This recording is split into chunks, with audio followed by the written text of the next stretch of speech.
paz do Senhor, queridos.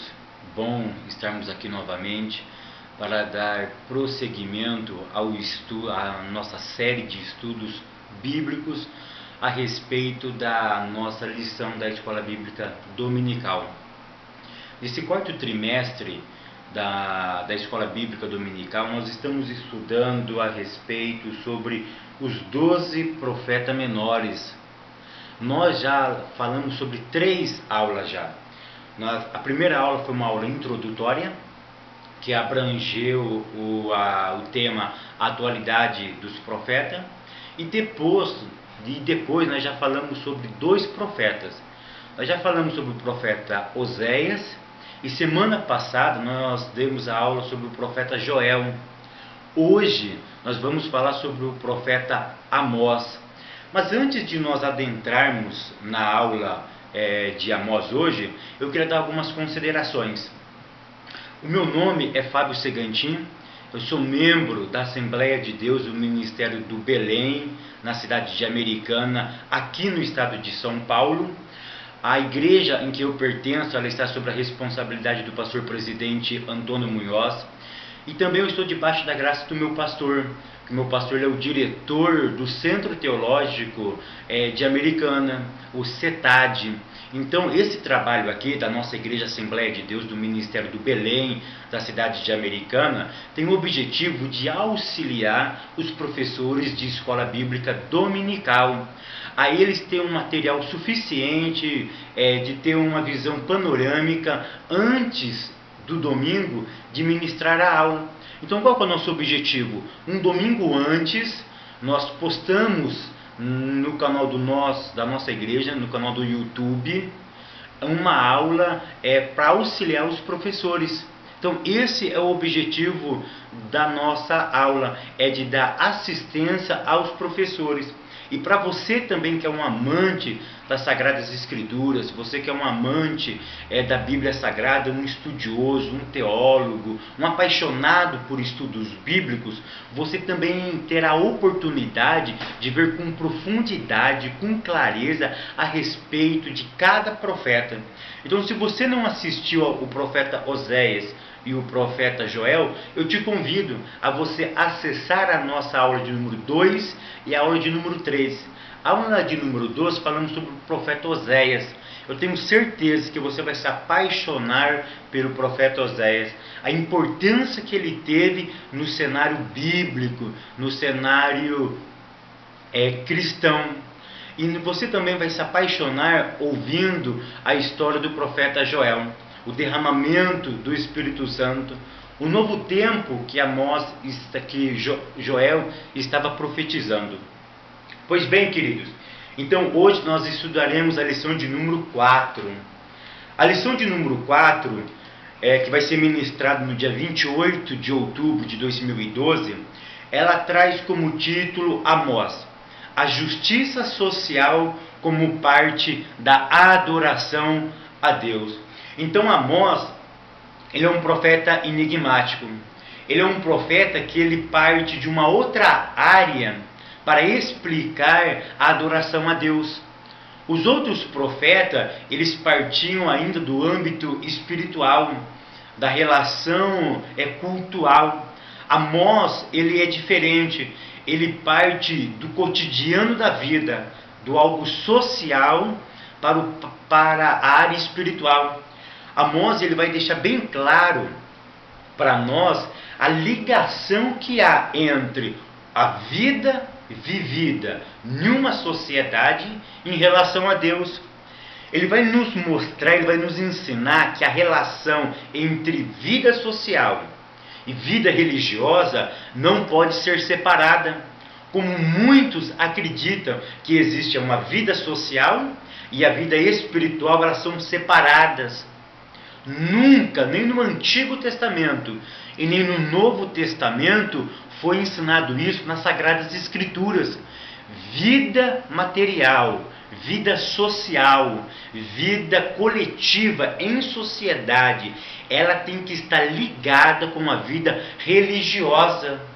Aquilo que nós aprendemos na religiosidade tem que ser praticado na vida coletiva, na vida social. E é isso que Amós vai fazer. Amós vai mostrar que a justiça social, que uma vida vivida com qualidade dentro da sociedade, é uma vida refletida, uma vida espiritual. Amós vai deixar bem claro: se eu não estou bem espiritualmente, isso vai influenciar na vida social. Amós vai deixar muito bem claro que uma nação que não observa os caminhos do Senhor é uma nação que se desvia, é uma nação que perde o foco, é uma nação que não trilha no caminho do Senhor. Então Amós vai nos deixar esse legado. Amós é o profeta que vai denunciar as injustiças de sua época. Queridos, então nós temos alguns objetivos nessa aula. Para você, professor, para você, aluno, para você, amante das Sagradas Escrituras. E o nosso primeiro objetivo aqui é mostrar um pouquinho do cenário do livro de Amós. Vamos começar pelo nome de Amós. O que significa o nome Amós? Amós, na cultura grega, na cultura hebraica, Amós, dentro da cultura hebraica, significa carregador. Amós significa, então, carregador. Mas Amós iria carregar o que, queridos?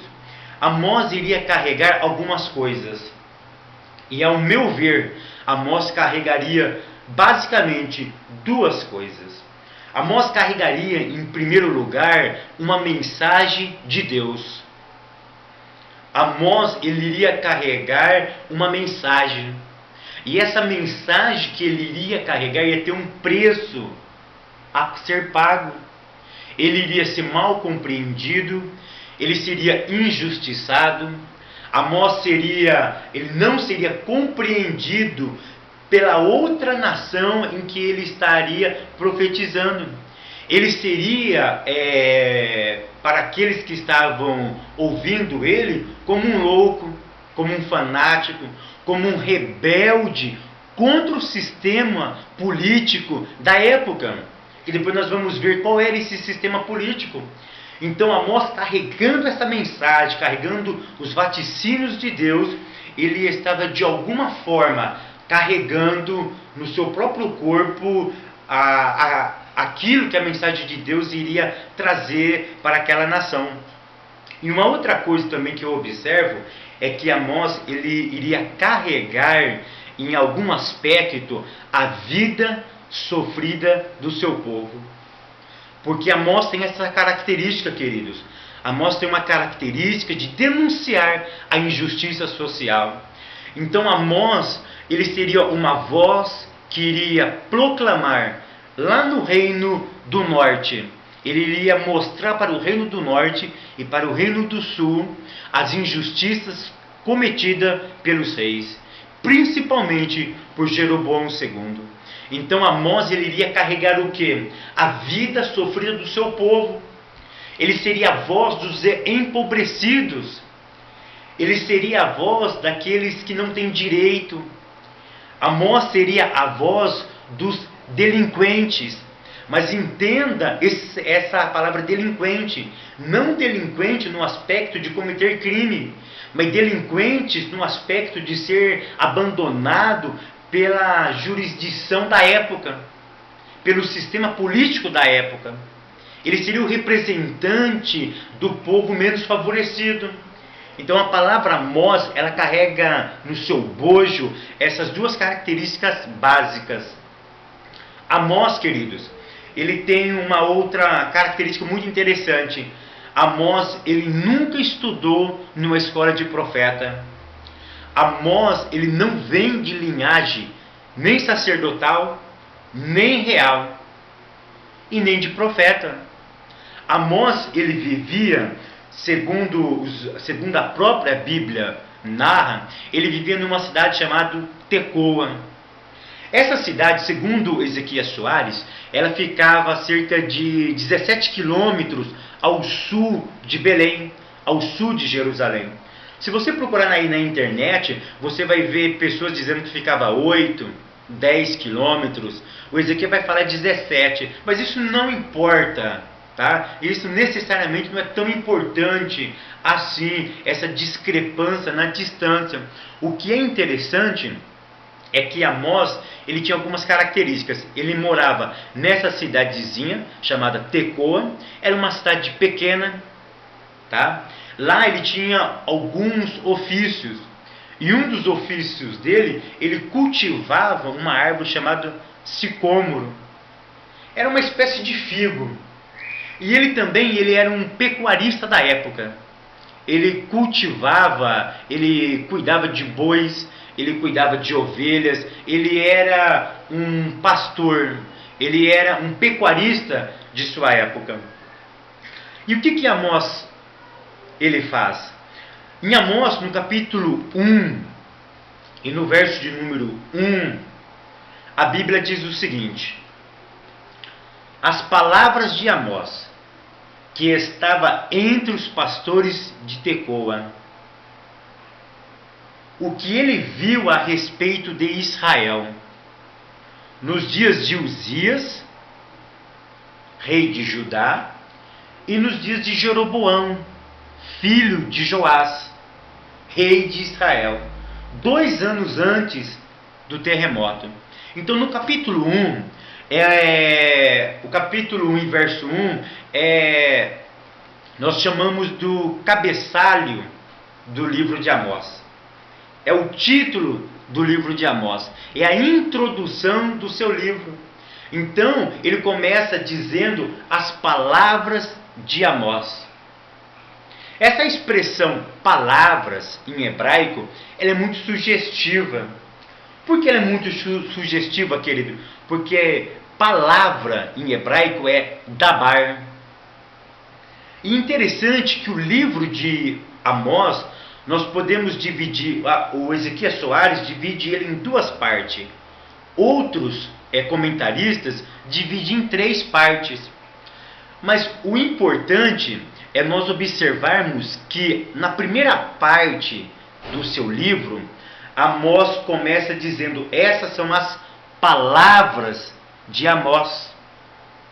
Como eu disse, a expressão palavra em hebraico é dabar. Isso nos mostra que Amós iria, através da sua fala, mostrar para os ouvintes da sua época e dos ouvintes posteriores, como nós hoje, a realidade do seu povo. Ele iria narrar em palavras, ele iria narrar em fala aquilo que o seu povo vivia na pele. Olha que interessante. Palavras seria o resumo da vida vivida dos empobrecidos de Israel. A expressão, essas são as palavras de Amós, está carregada de algo subjetivo, está carregado de algo sentimental. Seria as expressões de um povo calado e que teria voz, que teria força, que ecoaria na voz do profeta Amós. Então, Amós começa no seu cabeçalho dizendo: através da minha palavra, através daquilo que eu vou narrar, eu vou descrever um pouquinho da vida dos becos, da vida das esquinas, como que é o cotidiano na periferia de Israel. Amós iria narrar algo que não estava nos palácios, porque Amós, ele era um profeta tirado do meio do povo. Amós era um profeta tirado do meio do povo, queridos. Amós não viveu no meio dos palácios. Amós, ele vive no povo. Ele sente a dor do povo. E ele vivia lá em Tecoa, entre os pastores. Interessante que depois ele diz que ele cuidava, que era pastor, e depois Deus envia ele ao Reino Norte para cuidar das vacas de Baçã, que ele vai chamar de vacas mimosas. delicadas ao se tratar. Mimose é aquilo que você não pode falar nada que se sente ofendido. Então Amós vai trazer esse algo singular. E ele vai se dizer também que ele profetiza num determinado tempo. Aproximadamente, ele profetiza no ano 760. Por quê? Porque ele diz que ele profetiza no reino de Uzias, que reinava em Judá, na parte sul, mais embaixo, que estava o rei Uzias, e na parte superior, no norte, no reino de Israel, estava reinando um rei chamado Jeroboão. E Jeroboão II, segundo a Bíblia, se você abrir a sua Bíblia no livro de 2 Reis, no capítulo de número 14, no versículo de número 23, 24, 25, a Bíblia vai dizer que Jeroboão reinou por cerca de 41 anos. Tá? Jeroboão ele reina 41 anos. E Amós ele vai profetizar no reinado de Jeroboão. Então Amós é o seguinte, ele vive em Tecoa, no sul, mas ele sai da sua terra e ele sobe até Betel, porque Betel era o centro religioso do norte. Então quando houve a divisão do reino, após a morte de Salomão, tá? Houve a divisão do reino, aproximadamente no ano 936 a.C., acontece o cisma do reino. Então fica dividido entre a parte baixo, Reino Sul, e a parte superior, Reino Norte. Lá no Reino Sul, no Reino Norte, em cima, tinha uma capital. Qual era a capital? Samaria. Então Samaria ficou sendo a capital do Reino Norte. E ali ficou o centro político daquele reino. E eles instituíram duas cidades como cidades religiosas. Na parte norte, um pouquinho mais para cima da cidade de Samaria, ficou a cidade de Dan. Dan era um centro religioso. E um pouquinho mais abaixo, na cidade de Betel, fica um outro centro religioso. Por quê? Eles temiam que as pessoas do Reino Norte descessem até o Reino Sul e fossem em Jerusalém adorar a Deus. Então o que eles fizeram? Vamos fazer o nosso próprio centro religioso aqui no Reino Norte. Então ele instituiu duas cidades. E Betel era a cidade mais forte. Betel era uma cidade onde recebia mais religiosos, mais devotos. E é para lá então que Amós direciona a sua profecia. É lá em Betel que ele sai de Tecoa, ele vai até em Betel denunciar o pecado dessa geração. Então Jeroboão, ele foi um rei muito próspero. A Bíblia diz que Jeroboão, ele foi um rei que fortificou Israel. Jeroboão, ele foi um rei, queridos, que ele prosperou, que ele alargou as terras de Israel. Jeroboão, baseado na promessa de Deus, preste bem atenção, Jeroboão II, baseado na promessa de Deus, ele alarga os territórios de Israel. Jeroboão, ele estava baseado na palavra de Deus. Ele estava debaixo de uma promessa de Deus. Então o que Jeroboão faz? Alarga os reinos. Ele prospera tanto ao norte como ao sul. Ele ganha fronteiras. Ele ganha respeito de outras nações vizinhas. Ele ganha um pedaço de Damasco, de Emate. Ele alarga, ele fortifica o seu reino. Ele começa a trazer prosperidade material para o seu reino. Mas em contrapartida da prosperidade material que o seu reino estava alcançando, ele trouxe também para Samaria, para o Reino Norte, uma decadência muito forte. Apesar da prosperidade, apesar da fama e apesar da segurança militar que Jeroboão dava àquela nação, ele esqueceu de uma coisa. Ele esqueceu de observar a lei de Deus. A espiritualidade do povo estava em decadência. Olha como isso é antagônico. Tá? Como dizem os teólogos da prosperidade, se a vida espiritual está bem, a vida material também está bem. Isso não é tão verdade. Olha para Jeroboão, olha para o Reino Norte, que isso não era verdade. A nação estava em decadência espiritual, ainda que tinha fama, segurança e prosperidade material. Mas Jeroboão não conseguiu levar aquele povo a adorar a Deus. O cenário, então, que Amós vai profetizar no ano 760, aproximadamente. Por quê? Porque Amós, no capítulo 1, verso 1, ele cita um terremoto. E segundo a arqueologia, esse terremoto dar-se aproximadamente no ano 763 ou 762 a.C. Então, se o terremoto acontece no ano 762 ou 763, 2 anos depois começa a profecia de Amós. Então, quando é que começa a profecia de Amós? 760 a.C. Qual é o cenário político que ele enfrenta? É um cenário consolidado. É um cenário forte. É como o Brasil hoje, a 6ª maior economia do mundo. Querendo ou não, o Brasil hoje é um país consolidado. Ou então nós pegarmos uma das maiores economias do mundo, a China, Estados Unidos, grandes potências do nosso mundo. Amós vai enfrentar um reino fortificado, mas baseado em tudo isso que nós falamos. Amós, ele não se cala e ele vai até na cidade de Betel e começa a sua profecia. No capítulo 1 e no versículo 3, ele começa com uma estratégia. Ele não começa profetizando diretamente para Israel. Primeiro ele vai profetizar para uma cidade.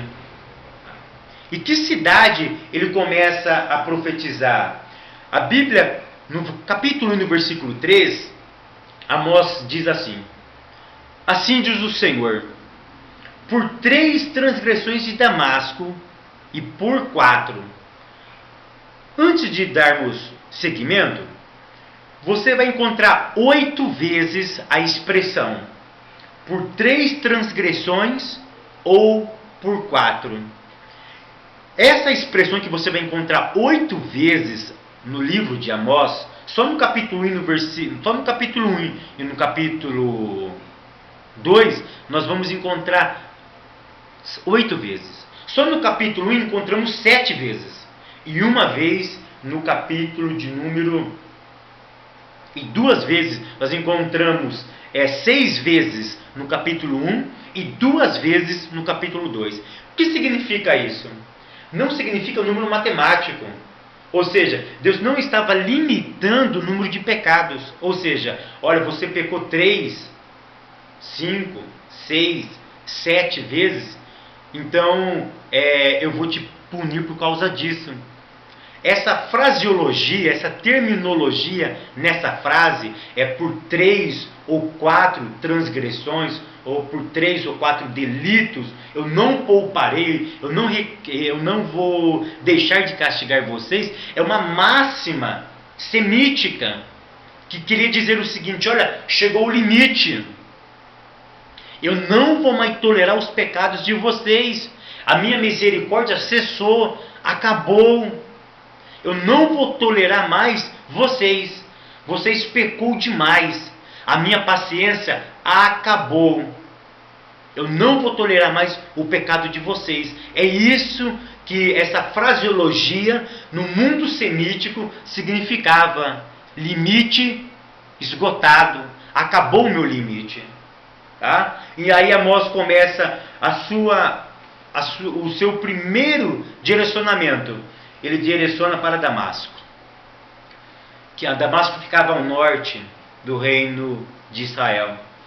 E ele diz assim: não retirarei o castigo. Por que Deus ia condenar Damasco? Preste bem atenção. Porque trilharam a Gileade com trilhos de ferro.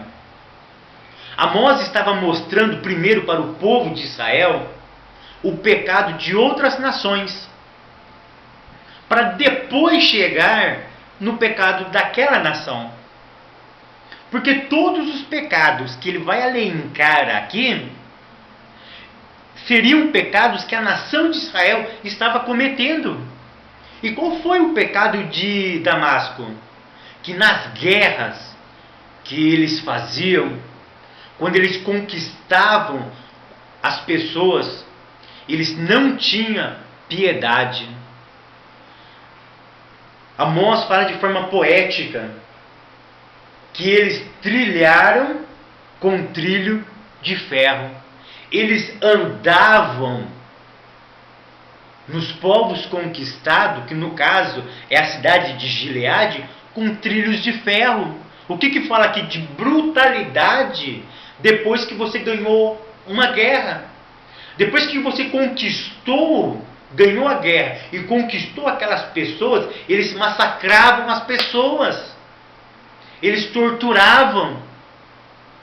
Tortura, por exemplo, no Brasil é crime. E não tem fiança. Esse era o pecado de Damasco. E era o mesmo pecado de Israel. Aí ele vai para outra nação. No verso 6. Assim diz o Senhor: por 3 transgressões de Gaza. Gaza na Bíblia é conhecida também como os filisteus. Então no verso 6, Deus estava combatendo quem? Os filisteus. Amós estava denunciando quem? O pecado dos filisteus. E qual era o pecado dos filisteus, queridos? Não retirarei o castigo, porque levaram em cativo todos os cativos, para os entregares a Edom. O que ele estava denunciando no versículo 6? Tráfico de pessoas. Ele estava denunciando o povo filisteu, porque os habitantes de Gaza tinham uma crueldade. Ele conquistava as pessoas, após conquistar a cidade, ele pegava as pessoas e vendiam. Os filisteus separavam famílias, separavam o pai da mulher e dos filhos.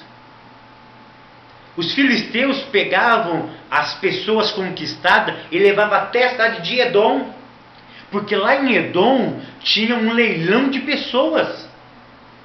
Champlain vai dizer que era um leilão de pessoas e às vezes pegavam a comunidade inteira e vendia como escravo.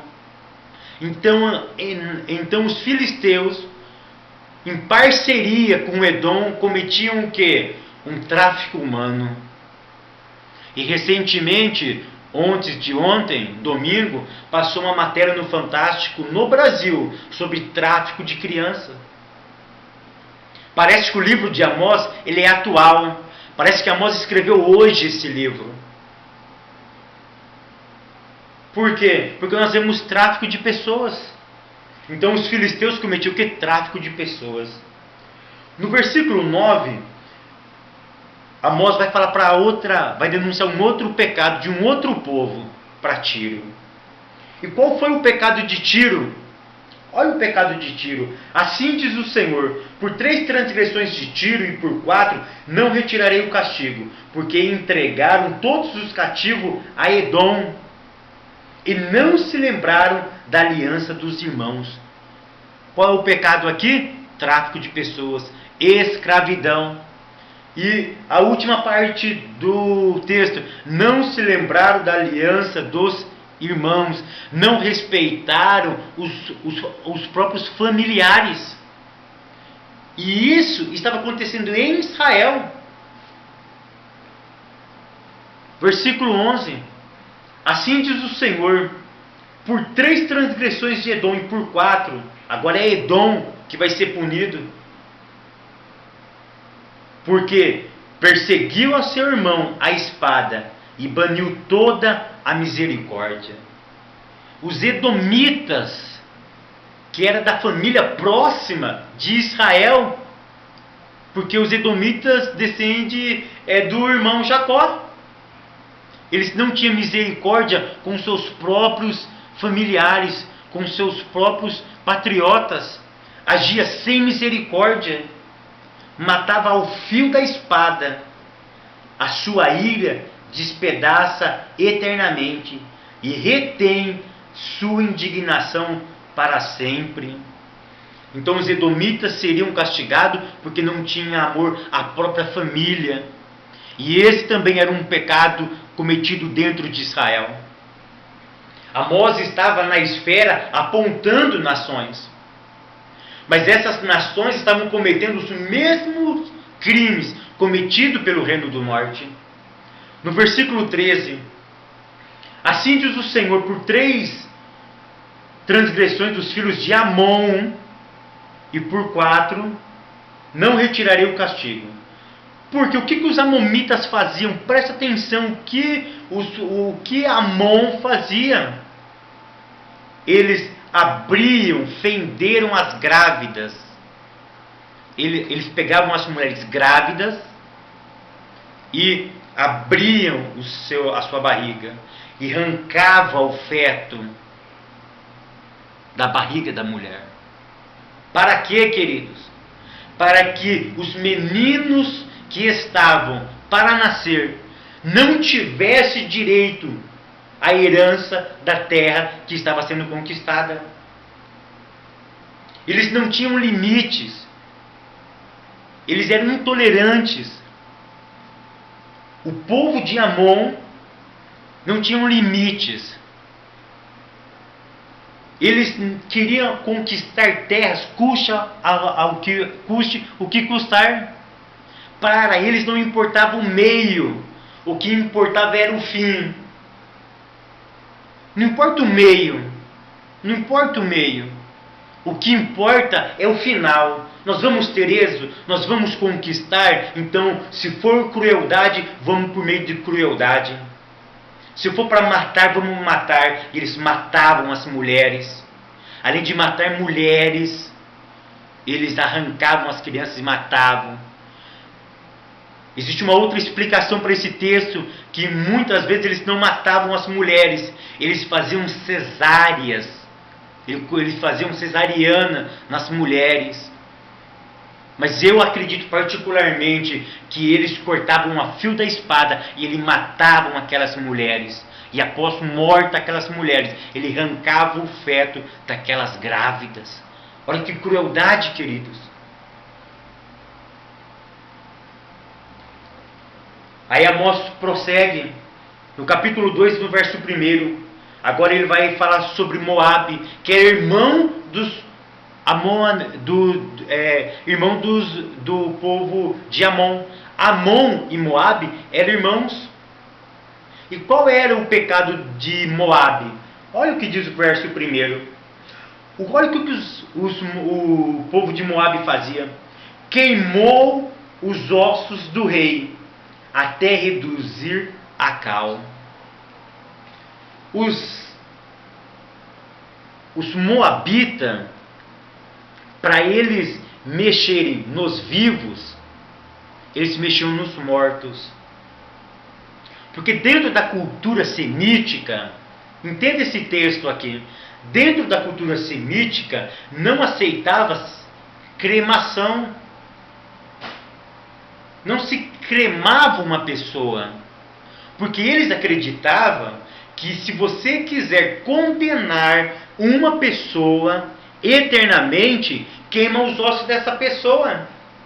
Então, baseado nessa cultura de que não podia cremar pessoas, o que o povo de Moabe fazia? O que os moabitas faziam? Eles conquistavam as pessoas, conquistavam os reinos, eles iam lá e mexiam no túmulo das pessoas já falecidas. E depois que eles abriam os túmulos, eles atearam fogo. Era uma afronta à cultura daquela época. Era dizer para os povos que estavam sendo conquistados: olha, esse que morreu, ele vai sofrer eternamente. Era uma aberração semítica queimar uma pessoa, queimar os restos mortais de uma pessoa. Ou seja, ele não tinha respeito pela vida, não tinha respeito pelos mortos. Ou seja, as nações tinham chegado ao cúmulo do pecado, tinham chegado a um ápice das transgressões. E Amós combate isso daí. Amós estava denunciando as nações, mas era um alerta para as pessoas. Parece que lá em Belém todo mundo estava contente. Por quê? Porque Amós até agora estava profetizando só para as outras nações. E chega no versículo 4, aí o povo do Reino Norte amou essa profecia.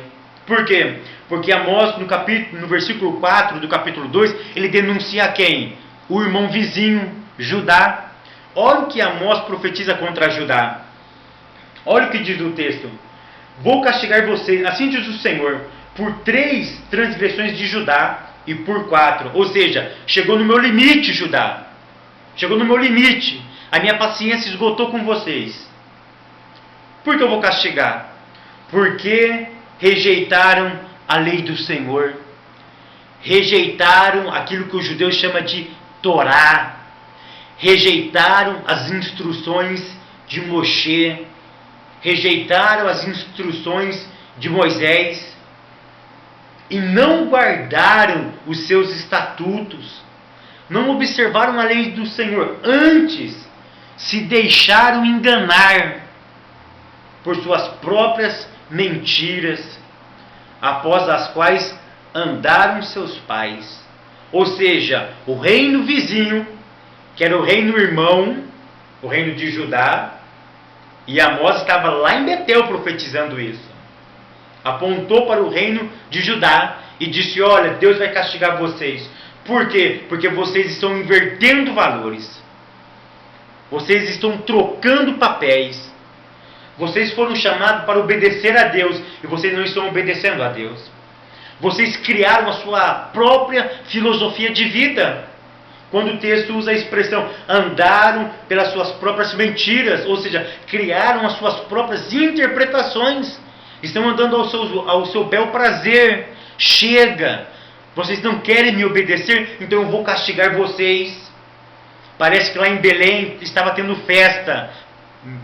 Parece que lá em Betel, no Reino Norte, estava tendo festa. Por quê? Porque Amós, que era de Judá, estava profetizando contra a sua própria nação.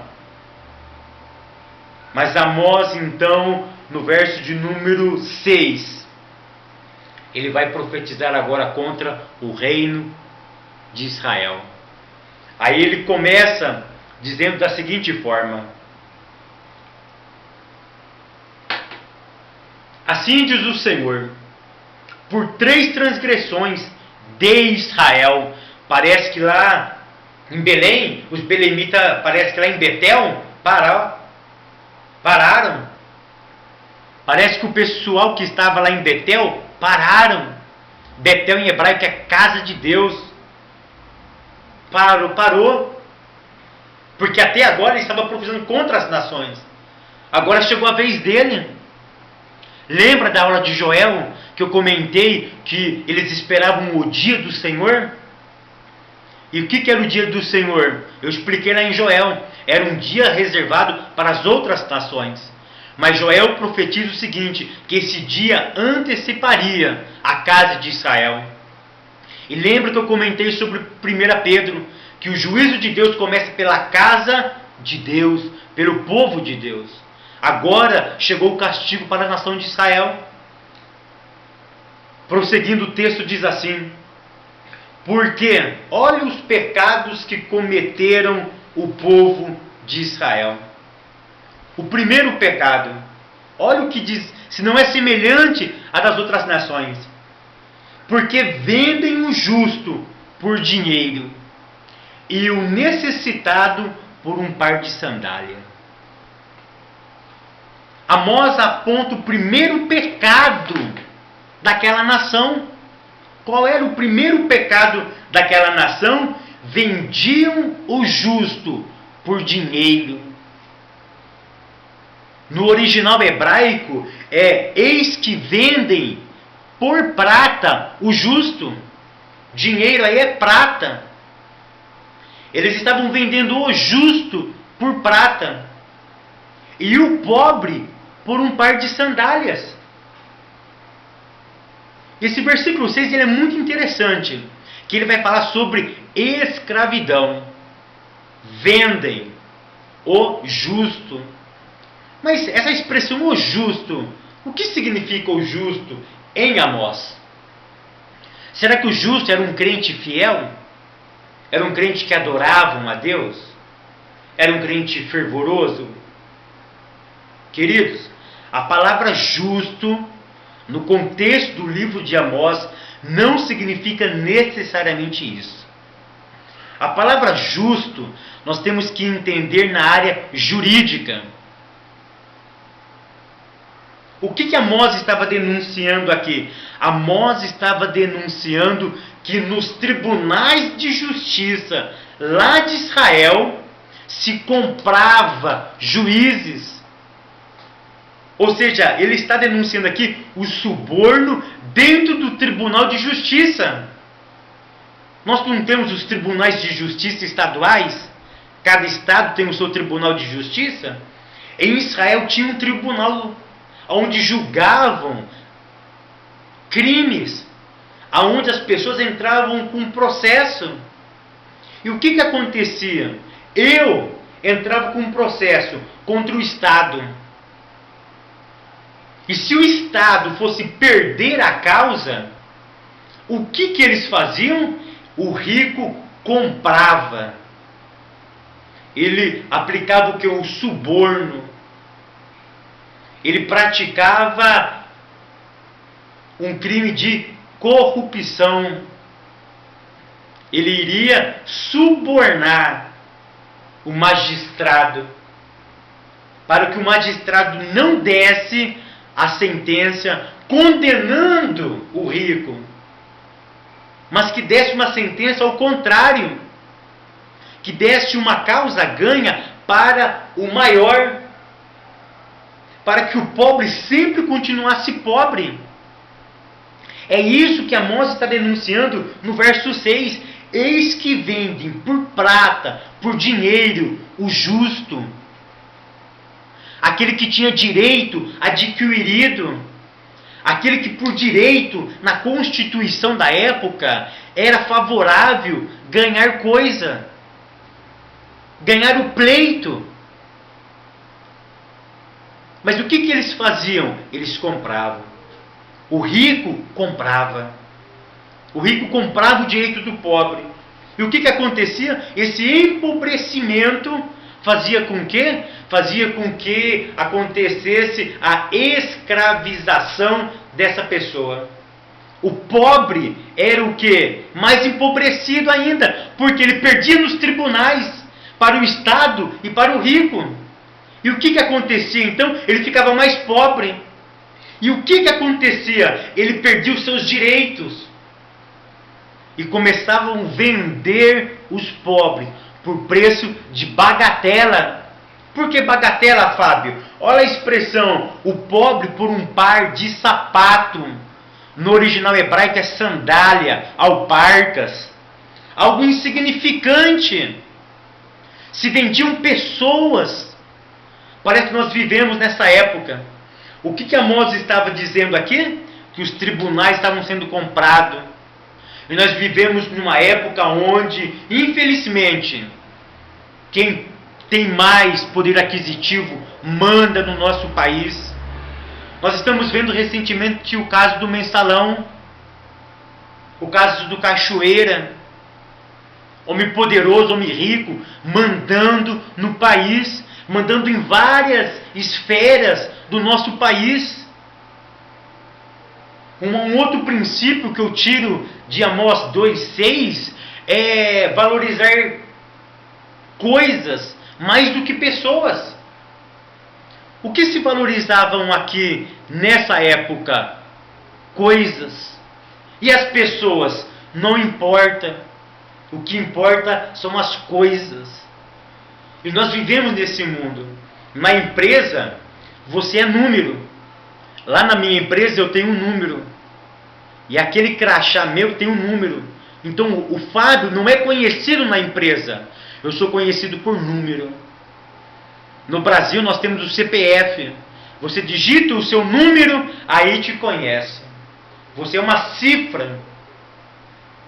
E em muitos lugares, se você não dá lucro, você não serve. E era isso que Amós estava denunciando. Duas coisas ele denuncia a princípio em seu livro, em sua denúncia. Estava acontecendo o quê? Compra no tribunal. E com isso as pessoas estavam sendo empobrecidas. E por isso eles eram levados cativos. Eles eram levados presos. Ficavam escravos. O versículo 7 do capítulo 2. Suspirando pelo pó da terra sobre a cabeça dos pobres, eles pervertem o caminho dos mansos. No versículo 7 eu quero destacar a palavra caminho. O que significa a palavra caminho em Amós?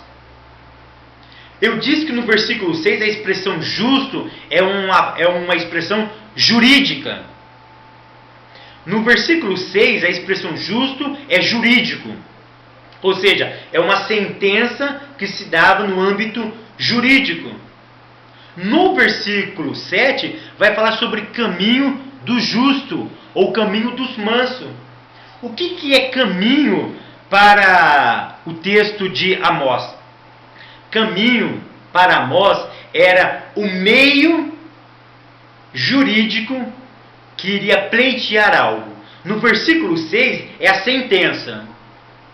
No versículo 7 é o caminho jurídico para se pleitear algo. Então o que acontecia? Quando você queria adentrar com um pleito no Tribunal de Justiça, vamos dizer assim, em Israel, eles manipulavam o caminho a chegar à sentença. Então, Amós denuncia duas coisas. Quando chegava a sentença, acontecia o suborno. Se conseguisse chegar à sentença, tinha suborno. Mas muitas vezes não conseguia nem chegar à sentença, porque o caminho até a sentença era manipulado. Amós está denunciando o quê? A manipulação jurídica da sua época. Os caminhos, aquilo que hoje nós conhecemos de brecha na lei. Eles manipulavam a lei em benefício próprio para continuar empobrecendo as pessoas. Segundo o Dr. Milton Schwantes, naquela época não tinha meia classe, igual temos hoje no Brasil, classe A, B, C, D, E, temos várias classes. Não, naquela época você era rico ou você era pobre. E o que os ricos faziam? Manipulavam o caminho. Parece que Amós está vivendo hoje, né? Parece que Amós vive hoje, no nosso mundo, onde as pessoas manipulam a justiça para se autopromoverem. Passou semana retrasada no Conexão Repórter, no SBT, o juiz jurado de morte, o Odilon. E o Odilon disse, nessa entrevista, que a lei brasileira, ela, entre aspas, ela diz o seguinte: se você for cometer um crime, e isso foi o que o juiz federal Odilon disse, lá do Mato Grosso, que a lei brasileira, ela diz mais ou menos o seguinte: se você vai cometer um crime, cometa um crime grande. Se você vai mexer com dinheiro, crime de lavagem de dinheiro, não lava R$1, lava milhões. Por quê? Porque o preço é o mesmo. Você fica 3 anos, se for primário e ter antecedente criminal bom, você é preso. Então compensa muito mais você cometer um crime de 1 milhão do que cometer um crime de R$ 1. Então é isso que Amós está denunciando. E Amós então ele vai denunciar vários outros pecados. Amós no capítulo 5 e no versículo 11, ele vai falar sobre o tributo que era cobrado naquela época. No capítulo 5, no versículo 11, diz assim: portanto, visto que pisais o pobre, e dele exiges um tributo de trigo, edificareis casas de pedra lavradas, mas nelas não habitareis. Vinhas desejáveis plantareis, mas não bebereis do seu vinho. O que Amós está denunciando aqui? Amós está denunciando uma alta carga tributária. Uma das maneiras de empobrecer uma nação é impondo uma alta carga tributária e não retribuir esses impostos em benefício da população. Por exemplo, olha para a África. A África, nós vemos isso. Líderes vivendo em palacete e os pobres vivendo uma miséria. Eles vivem de modo luxuoso e os seus súditos em extrema pobreza. Lembra de Saddam Hussein? Saddam Hussein vivia no luxo, tinha torneira de ouro, enquanto os iraquianos sempre foram pobres. Olha o que eu vou relatar aqui. No Brasil, segundo o Instituto Brasileiro de Planejamento Tributário, a carga tributária ficou 35,13% superior ao PIB de 2010. Segundo esse mesmo Instituto Brasileiro, nós aqui no Brasil precisamos trabalhar 149 dias para pagar todos os impostos federais, estaduais e municipal. Para termos noção, olha a diferença. Nós trabalhamos 149 dias no Brasil para pagar impostos. Os americanos trabalham apenas 102 dias. Nós trabalhamos 47 dias a mais do que um americano, do que um norte-americano, para pagar os nossos impostos. Queridos, olha o salário de um deputado federal aqui no Brasil. Pesquisa feita em 2011, no finalzinho de 2011. Um deputado federal ganha-se R$ 26.700. Fora os benefícios. Não estou falando de benefício. Por outro lado, olha o censo do IBGE de 2010. Olha o censo do IBGE de 2010. 56% dos lares brasileiros têm renda per capita menor do que um salário mínimo. A renda per capita de um brasileiro é de apenas R$ 510. Isso não é uma discrepância? Isso não é uma má distribuição de renda? Um deputado ganhando R$ 26.000 e um trabalhador por renda per capita menor do que um salário mínimo? O que Amós faria se ele estivesse nos nossos dias? Então o que nós temos que fazer? Não estou falando de nós aderirmos partido político. Não, porque nós somos profeta. Não estou falando que nós devemos abraçar então um partido político, abraçar a democracia, o socialismo, o comunismo. Não, não estou falando isso. Eu estou me referindo que essas pessoas deveriam ter em mente a lei do Senhor. Se a lei de Deus estivesse na mente, no coração, ele distribuiria melhor a renda. Não haveria tanta injustiça social. A nossa vida seria uma vida mais benéfica, queridos. Amós, ele iria denunciar o quê? Ele iria denunciar o pecado. Ou seja, a má distribuição de renda. Amós, então, ele vai lutar contra a aflição do justo pelo injusto. Então, o que eu quero dizer com isso? Eu quero deixar aqui um alerta para a igreja. que nós devemos ser a voz profética da nossa geração. Nós devemos ser a voz profética da nossa geração. E eu quero finalizar esta aula, queridos, mostrando, deixando para nós um alerta. Recentemente, algum tempo atrás, nós tínhamos em mente o que? Eu sempre ouvi isso, que nós precisamos de um líder evangélico para mudar o nosso país. Criou-se uma grande expectativa no nosso irmão em Cristo, que até então ele era governador do estado do Rio de Janeiro, Antony, garotinho. As pessoas têm em mente o que? Se nós tivermos um presidente da república crente, o Brasil muda. Se nós tivermos um governador crente, o nosso estado muda. Se nós tivermos um prefeito crente, o nosso estado muda. E eu quero meditar com vocês o Salmo. O que diz o salmista? Feliz é a nação cujo presidente é o Senhor? Não. O salmista vai dizer o seguinte: feliz é a nação cujo Deus é o Senhor. O que eu quero dizer com isso?